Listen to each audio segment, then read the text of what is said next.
kibarkan negara Papua itu. Kibarkan bendera sang merah putih di Irian Barat. Mobilisasi umum yang mengenai seluruh rakyat Indonesia untuk membebaskan Irian Barat daripada cengkeraman imperial Belanda. Perjuangan bangsa Indonesia dalam mempertahankan negara kesatuan Republik Indonesia melawan penjajahan ibarat mata rantai berkait erat antara satu peristiwa dengan peristiwa lainnya di wilayah Republik Indonesia, dan salah satu dari rentetan peristiwa itu adalah pembebasan Irian Barat. Dalam konferensi meja bundar tahun 1949, pemerintah Belanda mengakui kedaulatan negara Republik Indonesia kecuali Irian Barat. Menghadapi kenyataan ini, pemerintah Indonesia segera menggelar kongres di tahun 1955 di Maluku membahas pembebasan Irian Barat dan masuk wilayah NKRI. Gerakan tersebut disusul pembentukan Front Nasional pada tahun 1958. Pelantikan Dewan Papua yang mengarah kepada pembentukan negara boneka oleh kolonial Belanda semakin memperuncing situasi pada saat itu, sehingga pada 19 Desember 1961, Presiden Soekarno mencetuskan Tri Komando Rakyat Trikora di Yogyakarta.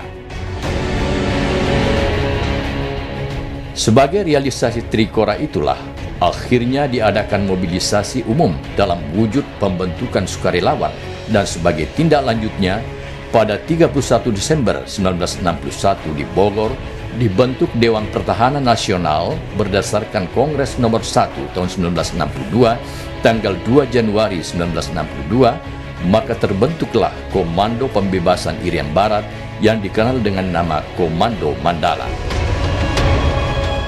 Pada tanggal 11 Januari 1962, Presiden Soekarno akhirnya melantik Mayor Jenderal TNI Soeharto sebagai Panglima Mandala yang bermarkas di Makassar.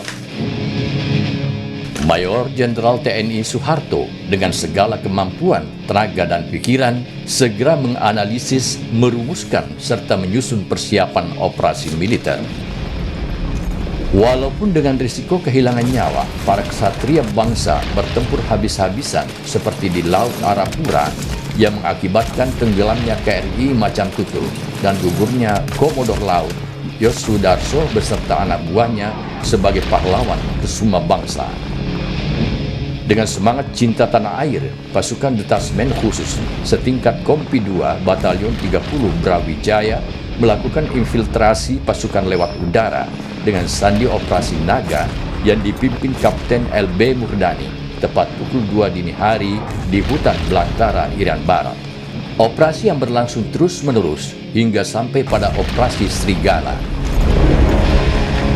Pada operasi laut, Panglima memberikan arahan dalam rapat di atas kapal KRI Multatuli. Perlawanan lewat laut ini dikenal dengan istilah operasi lumba-lumba. Setelah melalui berbagai operasi militer di bawah Komando Mandala, akhirnya untuk pertama kalinya Sansaka Merah Putih dikibarkan.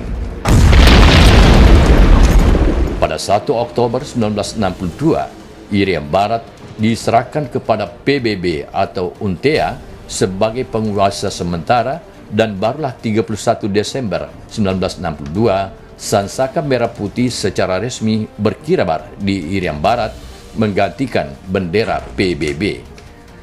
Tanggal 1 Mei 1963, untuk pertama kalinya dimulai pemerintahan negara Republik Indonesia di wilayah Irian Barat, kemudian disebut Irian.